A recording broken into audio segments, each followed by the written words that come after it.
ഒരു മിനിറ്റ്, ഇവിടെ ഈ ജോക്കുടൻ എന്ന് പറഞ്ഞ പയ്യന്റെ വീട് ഏതാ? വീടിയുടെ അടുത്താ. പക്ഷെ ഈ സമയത്ത് അവൻ വീട്ടിൽ കാണത്തില്ല, വല്ല ബാറിലോ വല്ലോ കാണും. ബാറിലോ? അവൻ അങ്ങനെ കുടിയൊന്നും ഇല്ലതാണല്ലോ ഞങ്ങൾ അറിഞ്ഞത്. ആ ശരിയാ, ഇപ്പൊ കുടിയില്ല, പൊടിയും വലിയ. എന്റെ പൊന്നു പെങ്ങളെ, ഇതൊക്കെ ഉള്ളതാണോ?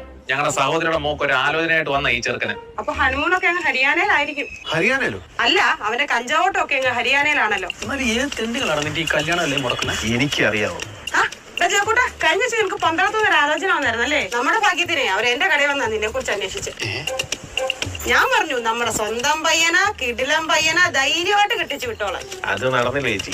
അയ്യോ, അതെന്ത് പറ്റിയടാ? ഇവിടെ ഏതോ തന്തയ്ക്ക് മുന്നേ ഉണ്ടായാളുമാർ എന്നെ കുറിച്ച് കണ്ട അനാശമൊക്കെ പറഞ്ഞു കൊടുത്ത് അതങ്ങ് അലക്കി. അയ്യോ, നിന്നെ കുറിച്ച് ഇവിടെ ആർക്കടാ എതിരഭിപ്രായം ഉള്ളത്? നീ നല്ല പയ്യനല്ലേടാ.